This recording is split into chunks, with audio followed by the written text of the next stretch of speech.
सभी लोगों को प्रणाम। पहलक जय श्री राम। आज आगे की कथा जिसमें राम और रावण के बीच युद्ध हो रहा है।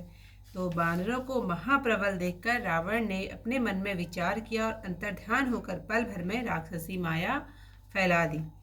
जब रावण ने माया रची तब भयंकर जीव उत्पन्न हुए। बेताल, भूत, पिचास हाथ में धनुष बाण धारण किए हुए दिखाई दिए। योगिनियां एक हाथ में तलवार और दूसरे हाथ में मनुष्यों की खोपड़ी लिए ताजा रुधिरपान कर के बहुत नाच और गान करने लगी और पकड़ो मारो यह भयंकर बोली बोलने लगी। यह ध्वनि चारों ओर फैल गई। वे खाने दौड़ती तब बानर भागने लगे। जहां बानर भाग कर जाते हैं वहां आग जलती देखते हैं। तब बानर घबरा गए। फिर बालू बरसने लगी। जहां तहां बानरों को थका कर रावण फिर गरजा। लक्ष्मण और सुग्रीव सहित सब वीर अनेक सब अचेत हो गए। हाय राम हाय रघुनाथ कहकर श्रेष्ठ योद्धा हाथ मलते हैं। इस प्रकार सबका बल तोड़कर उसने कपट किया। बहुत से हनुमान प्रकट हो गए। वे पत्थर ले लेकर दौड़े। उन्होंने झुंड बनाकर चारों ओर से जाकर रामचंद्र जी को घेर लिया। मारो पकड़ो जाने न पावे ऐसा कहकर पूंछ उठाकर कटकटाने लगे। दसों दिशाओं में पूंछ शोभित है। वह उनके बीच में रामचंद्र जी हैं। उनके बीच में कौशल राज के श्याम सुंदर शरीर ने ऐसी शोभा पाई मानो अनेक इंद्रधनुषों का ऊंचे तमाल वृक्ष के चारों ओर सुंदर बाड़ा बना हो। प्रभु को देखकर देवता आनंद और शोक से युक्त होकर जय जय बोलने लगे। तब श्री रामचंद्र जी ने क्रोध करके एक ही तीर से पल भर में सब राक्षसी माया हर ली। माया दूर हो जाने पर बानर रीछ बहुत प्रसन्न हुए और वृक्ष पर्वत ले लेकर सब लौट पड़े। श्री राम जी ने बाण समूह छोड़े जिससे रावण के भुजा और सिर कटकर फिर पृथ्वी पर गिर पड़े। श्री राम जी और रावण के युद्ध का चरित्र यदि अनेकों कल्पों तक सैकड़ों शेष शारदा वेद कभी गावें तो भी पार नहीं पा सकते। उस युद्ध चरित्र के कुछ गुण समूह जड़ बुद्धि तुलसीदास ने कहे हैं। जैसे मक्खी अपनी शक्ति के अनुसार आकाश में उड़ती है। अनेकों बार सिर और भुजा काटने पर भी लंकापति योद्धा रावण नहीं मरता। प्रभु तो लीला कर रहे हैं परंतु मुनि सिद्ध और देवता क्लेश देखकर व्याकुल हो रहे हैं। काटते ही सिरों का समूह बढ़ता है। जैसे प्रत्येक लाभ पर लोभ बढ़ता है। अधिक परिश्रम होने पर भी शत्रु नहीं मरता। तब रामचंद्र जी ने विभीषण की ओर देखा। हे पार्वती, जिसकी इच्छा से काल भी मर जाता है वही प्रभु भक्त की प्रीति की परीक्षा ले रहे हैं। विभीषण ने कहा, हे सर्वज्ञ, हे चराचर के स्वामी, सुनिए, आप शरणागत रक्षक और देवता और मुनियों को सुख देने वाले हैं। हे नाथ, इसके नाभि कुंड में अमृत का वास है।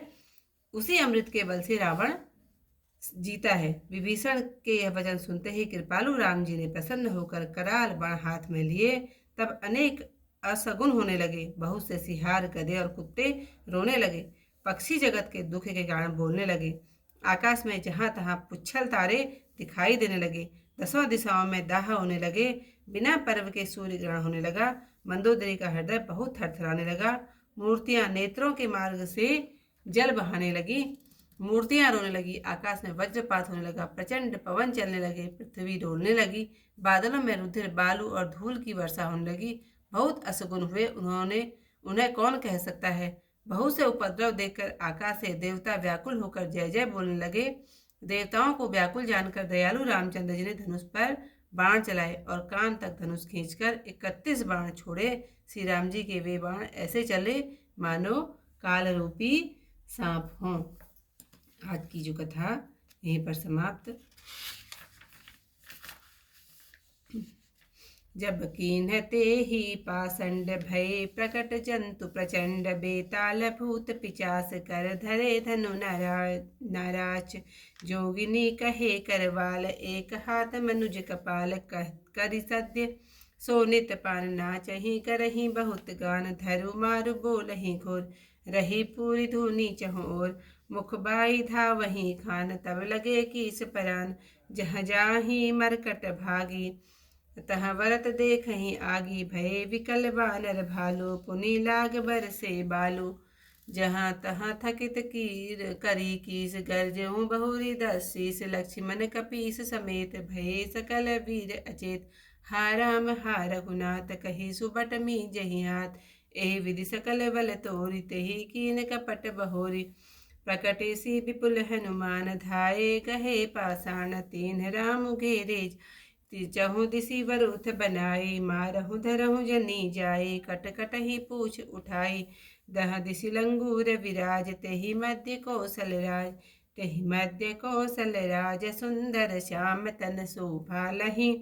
जनु इंद्रधनुष अनेक की वरवारि, तुंग तमालहि। प्रभु देखि हरस विषाद उर सुर, वदत जय जय जय करी। रघुवीर एक ही तीर, कोपि निमेष महु माया हरि। माया विकट कपिभालु हरस, विटप गिरिगह सब फिरे। सरनि कर छाड़े, राम रावण बाहु सिर पुनि महि गिरे। श्री राम रावण समर चरित, अनेक कल्प जुगावहीं। सतशेष सारद निगम कवितेउ, तद विपार न पावहीं। ताके गुण गण कछु कहे, जड़मति तुलसीदास। जिमि निज बल अनुरूप ते, माझी उड़हि आकाश। काटे सिर भुज बार बहु, मरत न भट लंकेश। प्रभु क्रीडत सुर सिद्ध मुनि, व्याकुल देखि कलेश। काटत बढ़हि शीस समुदाय, जिमि प्रतिलाभ लोभ अधिकाई।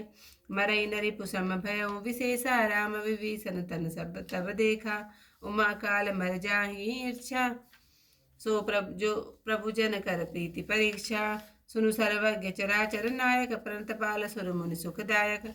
नाभिकुंड पीयूष बस आके, नाथ चियत रावण बल ताके। सुनत विभीषण वचन कृपाला, हरसि गहे कर बान कराला। अशुभ होन लागे तब नाना, रोवै खर्स काल बहु स्वाना। बोलहि खग जग आरती हेतु, प्रकट भये नभ जहता केतु। दस दिसि दाह होन अति लागा, भयउ परव विनु रवि उर उपरागा। मंदोदरी उर कंपित भारी, प्रतिमा सबहि नयन मगवारी। प्रतिमा रुदहि पविपात नभ, अति बाल वह डोलति मही। बरसहि वलाहक रुधिर कर कचरज, अशुभ अति सक को कहीं। उत्पात अमित विलोकि नभ, सुर विकल बोलहि जय जय। सुर सबल सबय जान कृपाल, रघुपति चाप सर सोरत भय। खेचि सरासन सवन लगी, छाड़े सर 31। रघुनायक सायक चले, मानहु काल फनीस। सियावर रामचंद्र पद, जय शरणम शंकर हरिओम। जय जय सिया राम। मंगल भवन अमंगल हारी, उमा सहित जहि जपत मुरारी। आज की कथा यहीं पर समाप्त। कल को इससे आए कथा के साथ आप लोगों के सामने फिर आऊंगी, तब तक के लिए सभी लोगों को प्रणाम। जय श्री राम।